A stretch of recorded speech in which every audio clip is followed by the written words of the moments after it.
groups that I've worked with spouses, women particularly, with service members who've had long-standing traumatic brain injury or PTSD. Many of them talk about wanting to throw in the towel, just saying, the time is up, I can't do it anymore.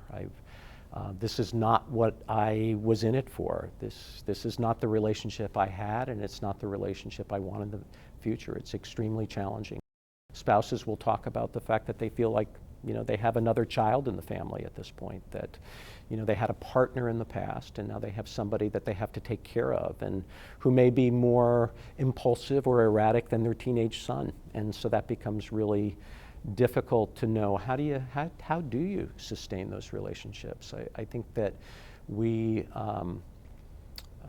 I think the best models for doing that are ones that really draw attention and try to come up with practical problem-solving ways of helping couples think about what's making it the worst and how can you problem solve it and figure it out together. I do think that for families that have managed it, couples that have managed it, they're couples that I think draw some strength and a sense of identity by the fact that it didn't kill them. That they've made it through it, that they figured it out together.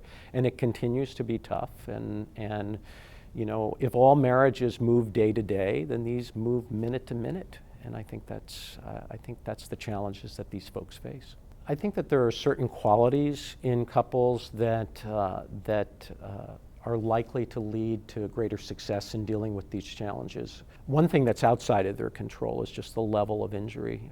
I think the level of functional impairment. I think the more functional impairment, the more symptoms that a combat vet is experiencing, the more likely it is that they're going to be struggling as a couple.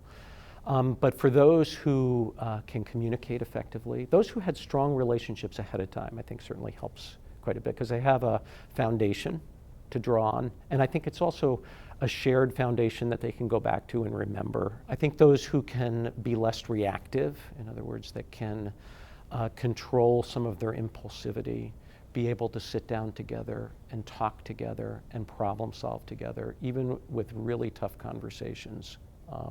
I've seen couples who decide to get divorced manage it well. Who say, we're going to sit down and figure this out together. And if they've got kids, they find good ways of ending the relationship. And sometimes that's the right decision for them.